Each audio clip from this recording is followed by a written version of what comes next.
मेरा नाम डॉक्टर रुचिका टंडन है। मैं एक न्यूरोलॉजिस्ट हूँ और हाल फिलहाल मेरे साथ एक साइबर फ्रॉड हुआ है। तब तक मुझे आइडिया नहीं लगा कि क्या हो रहा था, क्योंकि वो अकाउंट्स देते थे जो रिट वगैरह उन्होंने डाली थी कोर्ट में, डॉक्यूमेंट्स भेजते थे, उनमें सील लगी रहती थी, कोर्ट की सिग्नेचर्स होते थे और वो काफ़ी ओरिजिनल लगता था। और जब ये सारा पैसा around between 2 to 3 crore transfer हो गया उनका अकाउंट में, तब फिर उन्होंने कहा कि हम बेल दे सकते हैं, तो आप ड्यूटी पर अब जा सकते हो। लखनऊ के Sanjay Gandhi post graduate college में डिपार्टमेंट ऑफ न्यूरोलॉजी में associate professor doctor Ruchika Tandon से 2 करोड़ रुपए से ज्यादा ठग लिए गए। उन्हें डिजिटल अरेस्ट कर लिया गया था। एक दिन मॉर्निंग में कॉल आया, हमें आपको फिजिकली अरेस्ट करने के इंस्ट्रक्शंस मिल रहे हैं और 5 मिनट के अंदर पुलिस आपके पास पहुंच रही है। हमने सबको अलर्ट कर दिया है आपके आसपास के पुलिस स्टेशन में। कहा कि हम फिर भी बात करके अपने सीनियर से ये ट्राई कर सकते हैं कि आपको डिजिटल कस्टडी में रखा जाए। डॉक्टर रुचिका से कहा गया कि उनके खाते से रकम नरेश गोयल के खाते में गई, जिसे मनी लॉन्ड्रिंग और तस्करी में इस्तेमाल किया गया है। कुछ ऐसा माहौल बनाया गया कि ना चाहते हुए भी उन्हें इस पूरी कहानी पर यकीन आने लगा। उन्होंने कहा था कि जो पैसा, जो मनी लॉन्ड्रिंग हुई है, वो नरेश गोयल का नाम लेते थे कि उनके अकाउंट में गया है।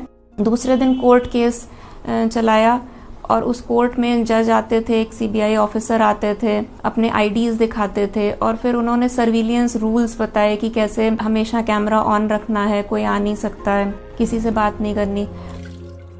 जो फैमिली के अकाउंट्स थे, फंड्स वगैरह, जो इन्वेस्टमेंट्स थे, एफडीज थी, जिस तरीके की भी सेविंग्स थी, पॉलिसीज थी, वो उन्होंने कहा कि उसको ब्रेक करना है। अराउंड 1 वीक में मैंने वो अलग अलग अकाउंट्स में पैसा ट्रांसफर किया।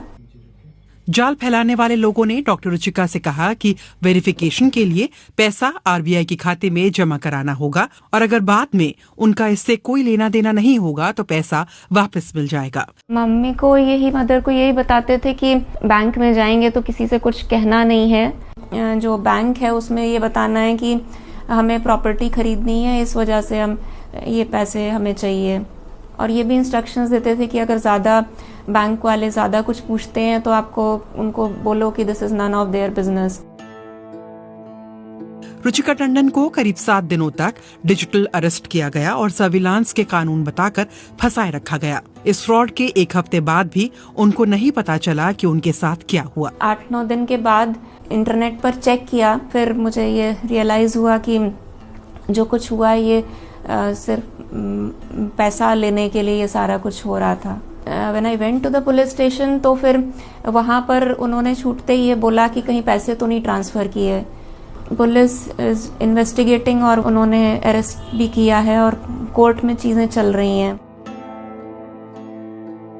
रुचिका काफी रकम गंवा चुकी हैं और अब भी पैसे वापस मिलने का इंतजार कर रही हैं, लेकिन वो चाहती हैं कि दूसरे इस जाल में ना फंसे। वो इस तरह की धोखाधड़ी से बचने का तरीका बताती हैं। एक तो पहली चीज़ तो यही है कि डिजिटल कस्टडी जैसा कुछ अभी कोई लीगल ऐसा प्रोसीजर नहीं है।